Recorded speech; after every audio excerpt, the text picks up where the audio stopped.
માણસ શું કરે? માણસ મૂલ્યાંકન કરે.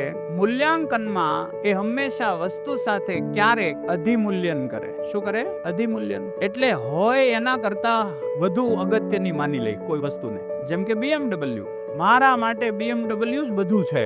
હવે એમાં પત્નીથી જરાક દરવાજો જોરથી દેવાઈ જાય તો એને ખીજાય. તો એનો મતલબ શું થયો? પત્નીનું અવમૂલ્યન, BMW નું અધિમૂલ્યન. દરવાજાને ધક્કો લાગે વધુ તો એને આંચકો લાગે છે અને એને એમ થાય છે કે ગાડી બગડી જશે. પણ હું જે મારી પત્ની છે એને હું એમ કહું છું ભાન પડે છે કે નહીં, ત્યારે એના જીવનમાં જે ધક્કો લાગે છે એ મને ક્યાં દેખાય છે? એની અંદર જે એક ખરોચ પેદા થાય છે, ઘરડો પડે છે, લીસોટો પડે છે, એ હું જોઈ નથી શકતો.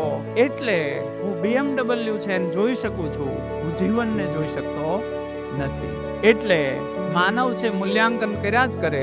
એનું મૂલ્યાંકન કરે તો કે બધી જ વાસ્તવિકતાઓનું, વસ્તુઓનું મૂલ્યાંકન કરે. એમાં એ ક્યારેક વસ્તુને હોય એના કરતા વધુ માની લે. એને શું કહીશું? અધિમૂલ્યન. બીજો ભાગ છે હોય એના કરતા ઓછું માની લેવું, એટલે અવમૂલ્યન. તો અહીંયા પણ સદઘટના બનશે કે દુર્ઘટના? દુર્ઘટના. એનાથી આગળ જઈએ, નિર્મૂલ્યન. માનવું જ નહીં. છોડે તે આ બધું હાથ છે, માનવું જ નહીં. ઈશ્વર જેવું કઈ હોય જ નહીં. કાંઈ એક ચીપકી જાય, ઈશ્વર જ બધું છે, એ જ બધું કરે, બીજા કોઈ કઈ કરતા જ નથી. તો તું ગાળ બોલ ત્યારે તું બોલશો કે ઈશ્વર બોલે છે? આપણે ગાળો દઈએ ત્યારે હું બોલું છું કે ઈશ્વર બોલે છે? અરે યાર, તો હું બોલું છું. આ બધામાં સમજવાના બદલે કંઈક માની લેવું અને એ જ બધું છે એમ માની લેવું, અથવા એ કંઈ જ નથી એવું માની લેવું, તો એ થયું નિર્મૂલ્યન.